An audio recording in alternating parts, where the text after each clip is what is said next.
വാടകക്കാര് വന്നു താമസിച്ചപ്പോൾ എന്തൊക്കെയോ ഈ അമ്മച്ചിയുടെ വർത്താനം കേൾക്കും പോലെയും അമ്മച്ചിയുടെ പ്രേതശല്യം അത് പച്ച മലയാളത്തിൽ പറഞ്ഞാൽ എനിക്ക് മനസ്സിലാവും. എന്ത് നമ്മള് രാഷ്ട്രീയക്കാർക്ക് എന്ത് പ്രേതം ഈ വലിയ ഇത്രയും വലിയ ഞങ്ങളുടെ അടുത്ത് കാണിക്കണ്ടായിരുന്നു. എന്റെ അളി എനിക്കിതൊക്കെ വലിയ പേടിയാണ്. ഇത് അറിഞ്ഞ് ഞാൻ വരത്തില്ലായിരുന്നു. അവന്മാര് നല്ല ധൈര്യത്തിൽ നിൽക്കാണ്. അവരെ ധൈര്യം അറിഞ്ഞില്ല സംഭവം. ഒന്നും പറയണ്ട തൽക്കാലം അവരോട്.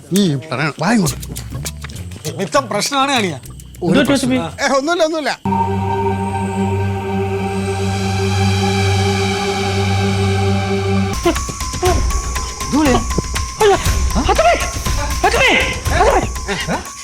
കാര്യം പറ. കക്കൂസിരിക്കുമ്പോ മുട്ടി.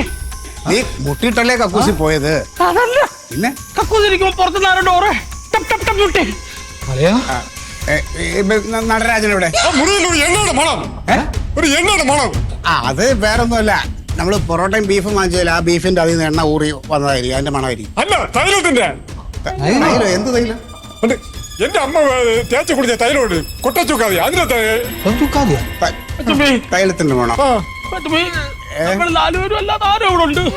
നമ്മള് 4 പേരല്ലാതെ ഇവിടെ വേറെ ആര് വരാൻ? ഉണ്ടടാ, ഈ വീട്ടിൽ പ്രേതശല്യം ഉണ്ട്.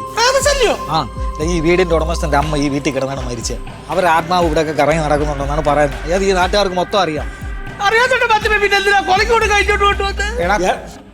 ചുമ്മാ അതൊന്നും പറയല്ലേ സാറേ, ഇതൊക്കെ നിങ്ങളുടെ തോന്നലാണ്.